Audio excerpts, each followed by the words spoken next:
Friends, நீங்க வந்து stock மார்க்கெட்ல வந்து புதுசு, நீங்க ஒரு பிகினர் அப்படின்னா நீங்க வந்து ஒரு பார்ட் டைம் ட்ரேடர், ஒரு பார்ட் டைம் இன்வெஸ்டர் அப்படின்னா இந்த சேனலுக்கு மறக்காம சப்ஸ்கிரைப் பண்ணுங்க.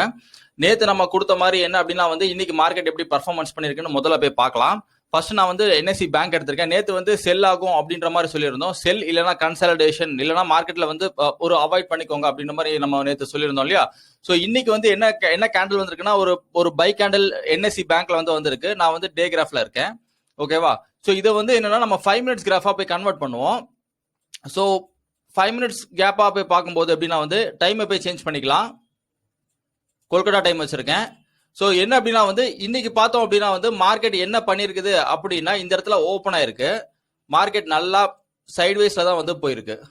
ஓகே, ஆனா இதுல அதிகமா வந்து எது நடந்திருக்குது அப்படின்றத பார்த்தோம் அப்படின்னா வந்து செல்லிங் தான் வந்து அதிகமா நடந்திருக்கு.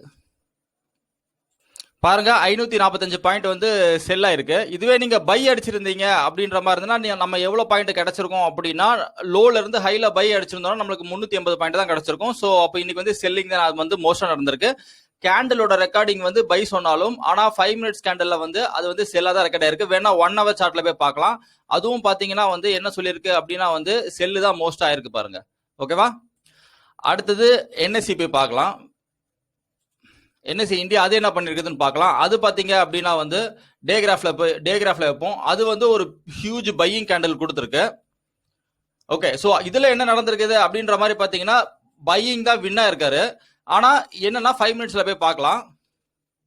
இது கேப் அப் ஆயிருக்கு இன்னைக்கு ஓப்பன்ல இருந்து பாத்தீங்கன்னா நிப்டி 50 வந்து எத்தனை பாயிண்ட் கீழே விழுந்திருக்குன்னா 190 பாயிண்ட் கீழே விழுந்திருக்கு. அதுக்கப்புறம் வெயிட் பண்ணி நம்ம பை அடிச்சிருந்தோம் அப்படின்னா எத்தனை பாயிண்ட் நம்மளுக்கு கிடைச்சிருக்கும் அப்படின்னா கரெக்டா மெஷர் பண்ணி காட்டுறோம் பாருங்க.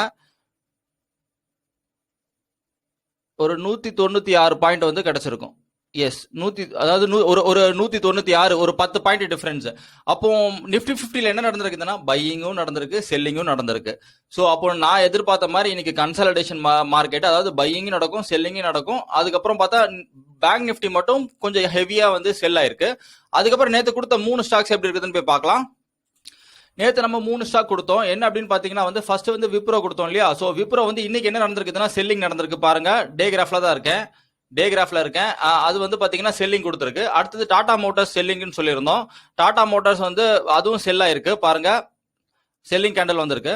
அதுக்கப்புறம் என்ன நடந்தது அப்படின்னா வந்து டாடா ஸ்டீல் வந்து அதிகமா செல்லிங் ஆகிறதுக்கான வாய்ப்புகள் இருக்குது அப்படின்ற மாதிரி நம்ம சொல்லியிருந்தோம் நினைக்கிறேன். அதுவும் வந்து செல் ஆயிருக்கு பாருங்க ஹெவியா.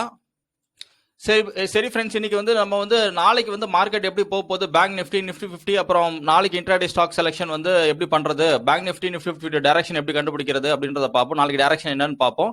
அதுக்கப்புறம் எந்த ஸ்டாக் வந்து செல் அடிக்கலாம், பை அடிக்கலாம் அப்படின்றத போய் பார்க்கலாம். அதை பார்க்கணும் அப்படின்னா வந்து ஃபர்ஸ்ட் வந்து நம்ம குளோபல் மார்க்கெட் பார்க்கணும் அப்படின்றது வந்து உங்க எல்லாருக்குமே தெரியும். ஸோ குளோபல் மார்க்கெட்டை பார்க்கணும் அப்படின்னா வந்து ஃபர்ஸ்ட் வந்து அமெரிக்கன் உலகத்தில் இருக்க எல்லா கான்டினென்ட்டையும் முதல்ல பார்க்கணும்.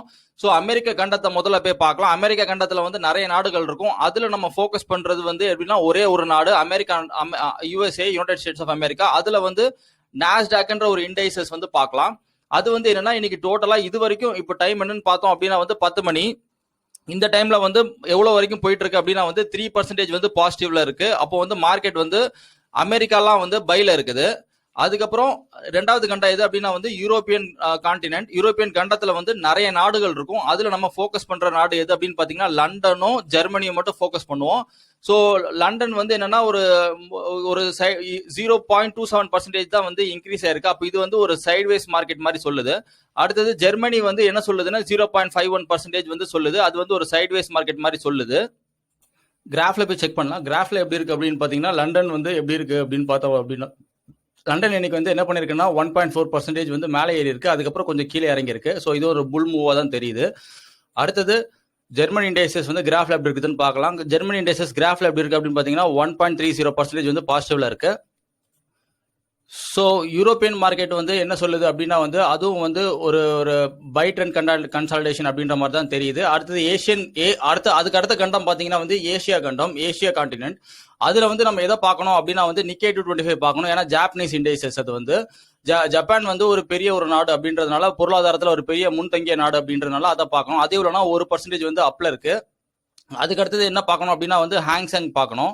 ஹாங்செங் வந்து ஹாங்காங்கோடது, அதுவும் பார்த்தீங்கன்னா வந்து 0.81%, அதாவது 1% வந்து பாசிட்டிவ்ல இருக்கு. அடுத்தது என்னன்னா ஏசியா கண்டத்தில் சைனா வந்து ஒரு பெரிய மார்க்கெட்ன்றதுனால சைனா வந்து இன்னைக்கு வந்து செல்லா இருக்கு. எவ்வளோனா 2% வந்து செல்லா இருக்கு இது அந்த இடத்துல.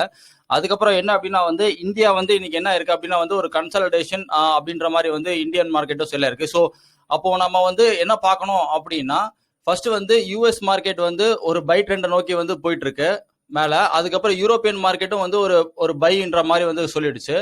அதுக்கப்புறமா என்ன அப்படின்னா வந்து ஏசியன் மார்க்கெட் என்ன அப்படின்னா வந்து ஒரு இண்டெக்ஸஸ் 2 இண்டெக்ஸஸ் செல்லு, ஒரு இண்டெக்ஸஸ் பாசிட்டிவா இருக்கு. ஸோ அப்போ இது எப்படி எடுத்துக்கலாம்னா ஒரு கன்சல்டேஷன் ஃபார்மேட் மாதிரி எடுத்துக்கலாம் அப்படின்ற மாதிரி தெரியுது. அப்போ இதை வச்சு நாளைக்கு மார்க்கெட் என்னமா போறதுக்கான வாய்ப்பு இருக்கு அப்படின்னா நாளைக்கு மார்க்கெட் வந்து ஒரு பை ட்ரெண்ட் போறதுக்கான வாய்ப்புகள் வந்து ரொம்ப அதிகம். அப்படி இல்லைன்னா கன்சாலிடேஷன் வந்து சைட்வேஸ் மார்க்கெட்டா இருக்கிறதுக்கு ரொம்ப அதிகம் அப்படின்ட்டு குளோபல் மார்க்கெட் பார்த்ததுல தெரியுது. அடுத்தது எஃப்ஐ ஆக்டிவிட்டி போய் பார்க்கலாம். எஃப்ஐ வந்து நேத்து என்ன பண்ணியிருந்தாங்க அப்படின்ற மாதிரி சொல்லியிருந்தோம் அப்படின்னா வந்து நேத்து வந்து எஃப்ஐ செல்லிங்ல இருந்தாங்க.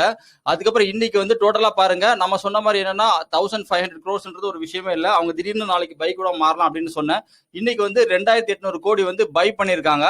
ஸோ அப்போ எஃப்ஐ வந்து பை மோட்ல தான் இருக்காங்க. அப்போ எஃப்ஐ பை மோட்ல இருந்தா என்ன நடக்கும் அப்படின்னா வந்து மார்க்கெட் பை போறதுக்கான சான்சஸ் அதிகம். ஸோ அப்போ வந்து குளோபல் மார்க்கெட்ல பார்த்ததுலயும் எஃப்ஐ டேட்டா பார்த்ததுலயும் வந்து மார்க்கெட் வந்து பைன்றது ஒரு கன்ஃபர்மேஷன் வந்து ஆயிடுச்சு. ஸோ அப்போ நாளைக்கு மார்க்கெட் வந்து என்ன போகிறதுக்கான வாய்ப்பு இருக்குன்னா பை இல்லைன்னா கன்சல்டேஷன் அப்படின்னு தெரிஞ்சிருச்சு.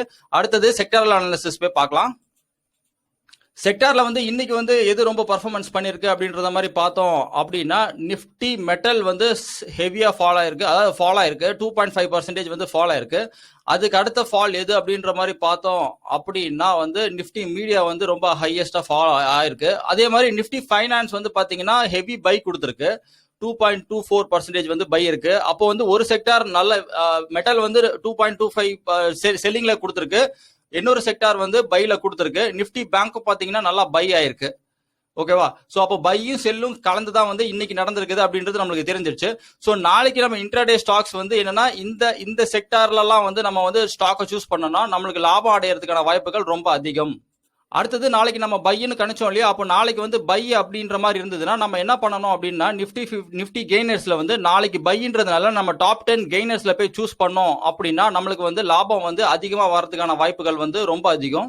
அதனால தான் நம்ம டாப் 10 கெய்னர்ஸ்ல வந்து போய் எடுக்கிறோம். ஸோ இன்னைக்கு வந்து டாப் 10 கெய்னர்ஸ் நிஃப்டி 50ல யாருன்னு பார்த்தோம் அப்படின்னா வந்து SBI life, Kotak bank, HDFC, tech Mahindra, HDFC, ICICI bank, HDFC life, TCS, Bajaj finance, Grasim.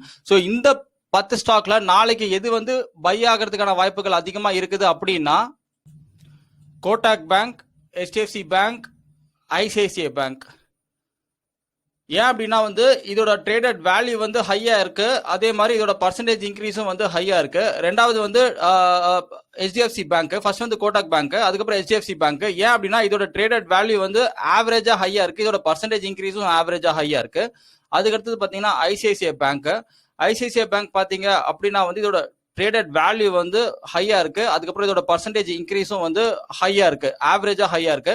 So அதனால இந்த 3 ஸ்டாக்குமே வந்து நாளைக்கு பை ஆகிறதுக்கான சான்சஸ் வந்து ரொம்ப அதிகம். இதுல வந்து நாளைக்கு ஹெவியா பை ஆகக்கூடிய ஸ்டாக் எது அப்படின்னு பாத்தீங்கன்னா ஐசிஐசிஐ பேங்க் வந்து ரொம்ப அதிகமா வந்து பை ஆகிறதுக்கான சான்சஸ் இருக்கு வென் கம்பேர் டு கோட்டாக் பேங்க்கும் HDFC பேங்க்கும்.